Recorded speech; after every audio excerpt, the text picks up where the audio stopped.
Hey everyone, Chef Amanda here. Wanted to do a quick video on how to make a complete costing card, which is the next part of your assignment. With me here is Miss Haley. She's helping me out with this video today so that we can accurately show you how these need to be done. So at this point, you should have an inventory list. On that inventory list, you should have in alphabetical order all of the items that you have selected, or all of the items within the 11 recipes that you have selected for your project. So I'm allowing you to choose any 11 recipes that you want, 2 apps, 2 sides, 2 desserts, 5 entrees, or if your menu isn't set up like that, then just a really nice variety that utilizes a lot of variable or variances in the particular ingredients that are in the recipes. So Haley has chosen to cost out her first costing card, which is a stuffed portobello mushroom. So we're going to show you how to fill this out. So the first thing that you're going to need is to make sure that you label your recipe, put your stuffed portobello at the top. How many portions does that particular recipe serve? Number of portions is important to find the total cost or the true cost per portion at the bottom. You need a food cost percent. We have decided to settle on 38%. You should be anywhere between 35 and 40. That's pretty much the standard norm in the restaurant industry these days. I would say most are hovering more at the higher side of that than at the lower side. Then you're going to need your spice factor. We're just going to use one of the ones from the book since we can't really gather an accurate spice factor, which would require us to track our spice usage for a complete 6 months or a period of time to basically track that and get a percentage. So we're just going to use one from the book just so that we can show how to apply it and talk about why we apply it a little bit later. And Q factor is not going to be applicable in this particular cost card because we are doing an appetizer, and Q factors are only applicable for entree recipe cards, but I'm also not requiring that this semester, so you can not have to worry about the Q factor. But it's basically finding the cost for your 2 most expensive sides and then adding that cost into the total cost of each entree costing card so that you can account for what your customers order in addition to their entree. All right, so the first thing you're going to do on your costing recipe is go down and fill in all of the ingredients from your recipe. So she found and sourced her stuffed portobello mushroom from a way earlier assignment. This is a keto recipe. Then she went through and she found all of the costs for all of these ingredients in her inventory list, which is in alphabetical order so that it's easy to find. Okay, and there's not one inventory list for every recipe. There is just one inventory list overall. And on that inventory list is all of the items from all of the 11 recipes that you have decided to cost out. All right, so after you have written down all of the ingredients in your recipe, including salt, pepper, and herbs and spices, you're going to write in the recipe quantity. Now, this is just how much is utilized in that specific recipe. So that should be clear as day in the recipe that you've chosen. Okay, the next column is the yield percent. This is a little bit tougher. Some of these you're going to have to find by doing a Google search. We liked chefresources.com, which has a ton of the vegetables on there, but also some of the meats as well. And you're going to need those yield percents, especially for your veggies, because we know that even though we're paying for that product, we're probably not paying the low dollar cost that's represented when we buy it in its whole form. We have to account for those pieces of the ingredient that we throw away, waste, or utilize in another recipe somewhere else. So the yield percent, just to be clear, on things like a can of tomatoes or a bag of shredded mozzarella is going to be 100% because we're going to use everything in the can with no waste or everything in the bag. But something like a portobello mushroom, we might clean the gills from, which isn't too much, but it gives us only a 97% yield of that mushroom instead of 100%. So again, that's something you're going to source online just by Googling, hey, what's the yield percent of a red bell pepper? You'll be able to find several different websites, and the answers may vary between websites. Just settle on something that's somewhere in between. Next, you're going to fill in your AP cost. This is how you purchased that product in the amount that you've purchased it for, in the unit that you've purchased it for. So even though she only needs 4 portobello mushrooms in her recipe, she purchased the portobello mushrooms at $5.98 a pound. Then we had to figure out how many mushroom caps actually are in a pound. Okay, and we did that just by doing a little bit of Google searching along with some common sense knowledge. We were figuring on 4 mushrooms to a pound, each mushroom being 4 ounces each, and then we were able to cost this out effectively from there. For each recipe, I would advise going through and doing all 11 recipes up to this point right here, so that you have filled in all of your ingredients, you've filled in all of your quantities, you've searched and found all the yield percents, if not 100%, and filled that in, and then filled in the cost, the AP cost, which you're going to take right from your inventory list. At this time, you can just put in your AP cost as how you found that cost and not any units broken out of there at this time. All right, so next we're going to solve for converted AP cost. Haley and I are going to do this together. As I talk through it, she's going to show you, and let's try to see the calculator and the paper all at the same time. That'll work. All right, so our very first ingredient here, why does this keep going blue? Maybe it's because the phone is in there. It totally is. Weird. All right, that's going to have to stay over there. All right. All right, so the first thing that we're going to look at is our portobello mushroom. We're going to start with that. So we know our recipe calls for 4. We know we get a 97% yield. We know that they're $5.98 a pound. And then we, per discussion and searches, decided that 1 pound of mushrooms is the equivalent of 4 portobello cups. So the first thing Haley's going to do is take $5.98 per pound and divide it by 4 so that she can break it out and find the cost per mushroom. So her cost per mushroom is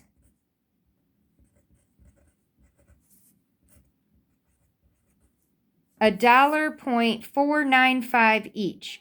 Now you're going to notice that Haley is not rounding any of her numbers. She's actually not going to round it in the extended cost box either. In fact, I don't want you to round the numbers until you're all the way at the bottom and you have all of the numbers calculated. This allows for the most accurate cost possible.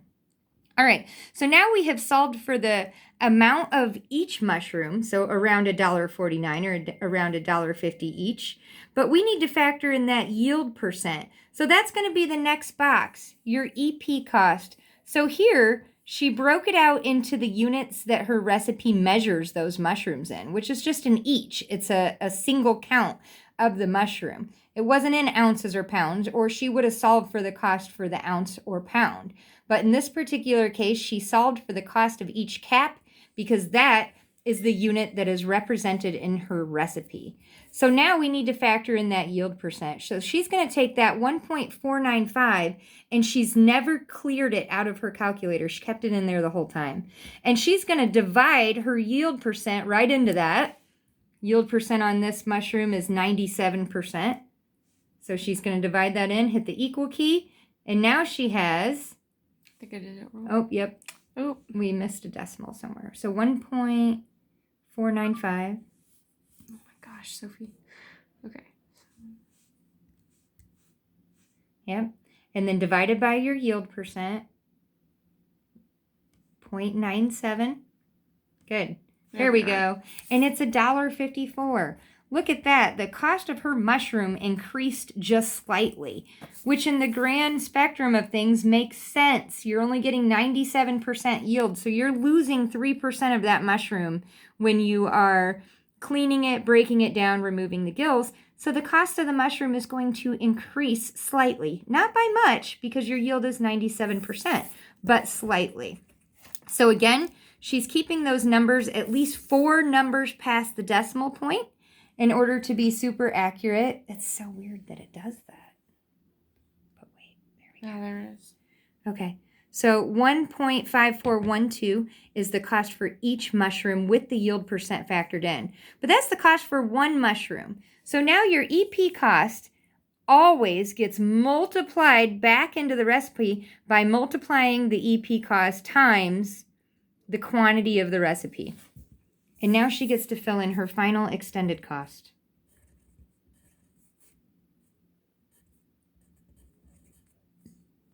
$6.1648.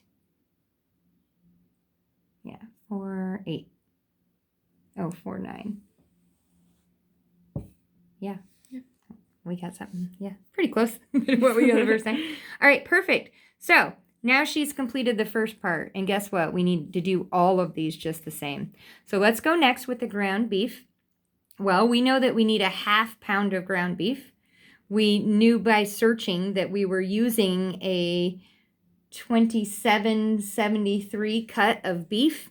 And by searching, we found that that only gives us a 62% yield of the beef.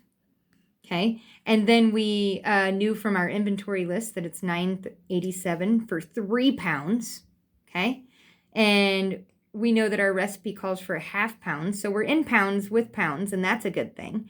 But now we need to work on this converted cost. So right now our recipe gives us the cost for 3 pounds. So the first thing we're going to want to do is break that out into the cost per pound, which is $3.29. She's going to fill that in. Okay, perfect. And then we need to factor in that yield percent. It's $3.29 a pound, but that really didn't account for the percentage that we're losing, right? So we're going to divide that by 0.62 to factor in our yield percent, and we're going to get, that seems right. Mm-hmm. Yep, 5.306. It went up significantly. And that's because the yield percent of this meat is low. Perfect. Yeah. Yep, that's right. So right now we have the yield percent factored in for the cost per pound. So the extended cost again becomes taking this cost per pound with the yield percent factored in already, multiplying it back into the recipe. Well, we know that's per pound, and we know that the recipe is only calling for a 1/2 pound. So yeah, you could divide that by 2. You could.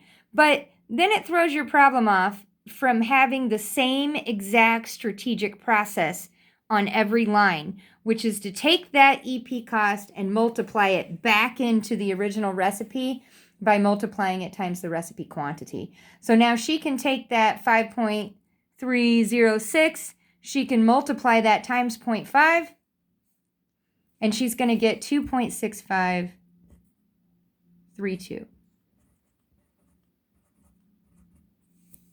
Perfect. All right, so bacon strips, this one's a little bit different because we're only going to use 2 strips of bacon, whether they're cooked or whether they're raw. So in this particular instance, we're going to say that the bacon strips have 100% yield. Even though we know that they're going to shrink and give us less weight in the long run, it's not going to require us to use more bacon. So we know that we're going to get 100% yield out of the 2 bacon strips because that's all our recipe calls for, and that's all we're going to use. So it's 2 each in the recipe quantity amount. 100% is the yield, $3.99 per pound, but we kind of need to know what the cost per each bacon strip is. So upon doing a little bit of research, we found out that 1 pound of bacon contains about 16 strips. About 16 strips. So then she's able to take that $3.99 per pound and divide it by the 16 strips to get 0.24937, which is the cost per strip of bacon. Haley is labeling each one of these each so that she can keep her unit straight, because it's really easy to get confused what unit you're in if you don't move through the boxes like this in exactly the same format every single time. All right, now we have the cost of each bacon strip. We don't need to factor in a yield percent for this particular thing, so we can just pass by that box and go right to the extended cost. Well, that's the cost for 1 slice of bacon, so keeping that in her calculator, she's just going to multiply it right back into the number of units in her recipe, which is 2. And that's going to double the amount of her bacon. Yes, I know that you can do some of these things in your head, but I like to see the work on paper, and doing it over and over and over helps you commit this process to memory. It is impossible to know how much to charge for ingredients or for recipes and items on your menu if you don't do a cost control card to figure out how much it actually costs in your kitchen first. All right, olive oil, 1 tablespoon in the restaurant, or in the recipe rather, 100% yield, $6.99 per liter, which is the equivalent of 67.6 tablespoons. Yep. Okay. And so utilizing that information, we solved for the cost per tablespoon by taking that 6.99 and dividing it by the 67.6 to get the cost per tablespoon.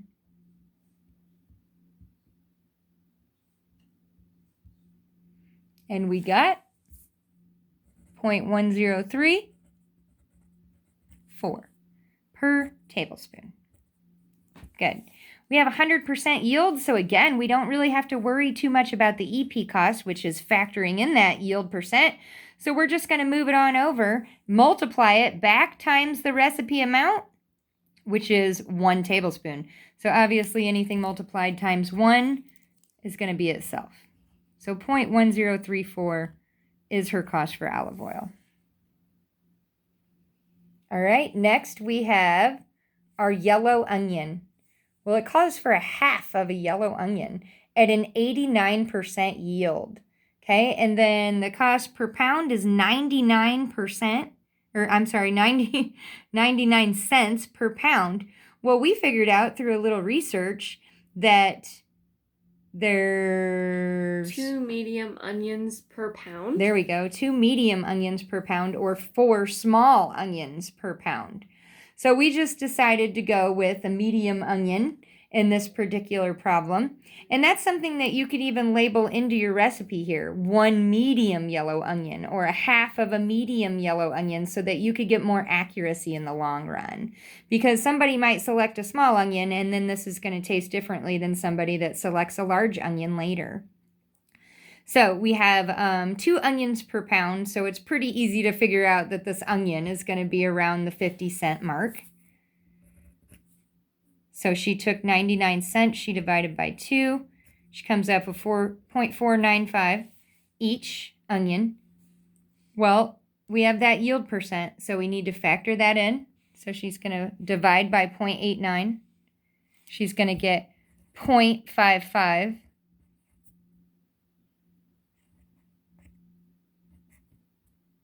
Again, keeping those numbers whole, 0.55617. That's per onion, but we're not even using a whole onion. So rather than divide by 2 because she has a 1/2 here, she's going to instead stick with the format that we've been using from the very top and multiply it back into her recipe. So instead of dividing by 2 to get her 1/2 an onion cost, she's actually going to multiply it times 0.5. Just so that she can keep her approach the same with each and every problem. We are training the mind to cost. Perfect. Our red bell pepper works pretty much in the same way. 1/2 a pepper, 83% yield, $1.39 for each pepper. So since that's the cost of 1 pepper, all we have to do is take that $1.39 and divide by our 0.83 to get $1.67. So an actual pepper, once you remove the innards, seeds, and stem, is $1.67469 each. Well, we only need 1/2 of that. So again, she's keeping all of those numbers in her calculator. She never clears them, which allows for a ton of less errors. Every time you clear a calculator and punch numbers in, you are opening up yourself for more errors. Whereas if you do these problems correctly and go through this motion the same every time, you never have to clear your calculator from start to finish. So her red bell pepper works just like her green bell pepper. And again, she multiplied times 0.5 at that last step instead of dividing by 2. All right, we have 10 minutes to shoot our video here, and then it's going to time out on us. But luckily, we're almost to the bottom. All right, now we have these spices here, and here's where our spice factor comes in. You still do need to keep your spice amounts, your quantities, just how they are in the recipe and implement them into the chart. But over here, you're just going to simply write spice factor into the spices that can qualify for that. So all of your dry herbs, and actually you can put anything in the spice factor that you want. But for this assignment, we're only allowing salt, pepper, and dry herbs to go into your spice factors, because that can be really hard to source pricing for a teaspoon of something. So this is a way for us to spread our spices out over all of our recipes that are on our menu without having to do a full cost format. So we'll talk more about spice factor when we get down to the bottom.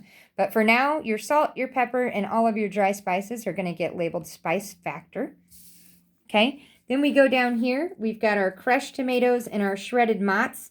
And that's about all that we have left for this recipe. So we'll go ahead and knock those out.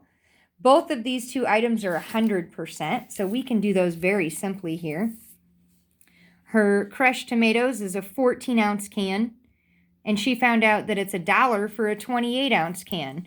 So it would be pretty simple to just split that in half or multiply it times 0.5 to get half can cost, because she has 100% yield.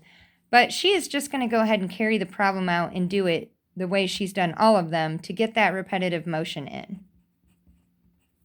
So she solved for the cost per ounce. Then she multiplied that back into the problem.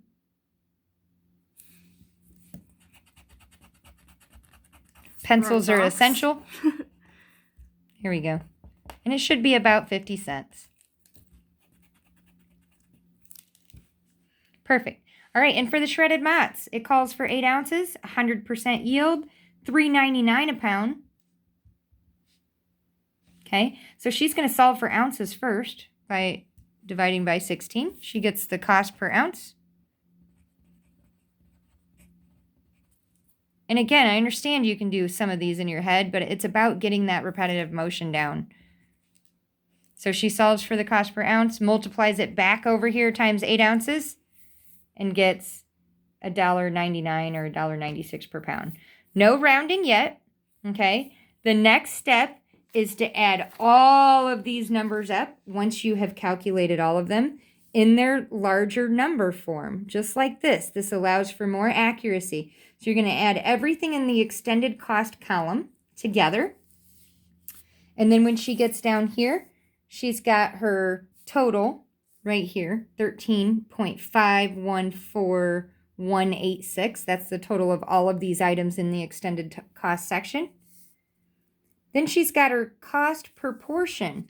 Well, that was simply taking this and going right back up to the top and saying, oh, this is 4 portions.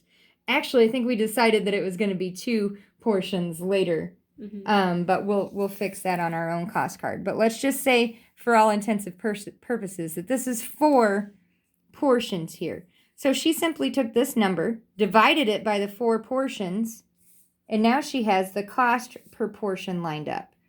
Well, now we have to figure out that spice factor. Well, we decided that we're going to use one of the spice factors from the book, and we encourage you to use the same, which is 3.33%.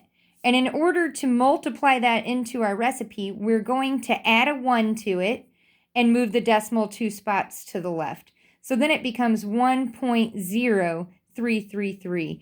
And we're going to multiply that times her 3.3785. Correct? All right. And then she ends up with this number, 3.49105. Okay. And that is the cost with the spice factor adjustment. We're going to skip the true cost proportion with the Q factor because we're not going to apply the Q factor here. So that's going to be not applicable. Okay, so then now we're at our last stop, which is applying food cost percent. So we have decided that our food cost percent is going to be 38, and you're going to use that for every single one of these cost cards. You never change your food cost percent because you want your whole menu to represent that food cost percent. Here is our little food cost percent solving chart. Food cost is always on top. food cost percent, and menu costs, or in your book often referred to as selling price, SP, are going to be on bottom.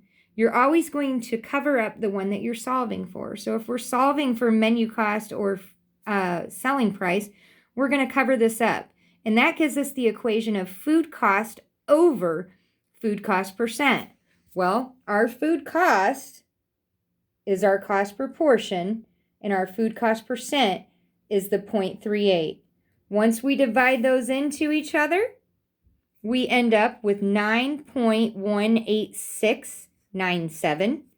If we were to round that up to the nearest penny, we would have $9.19, which we know doesn't fit on a menu well.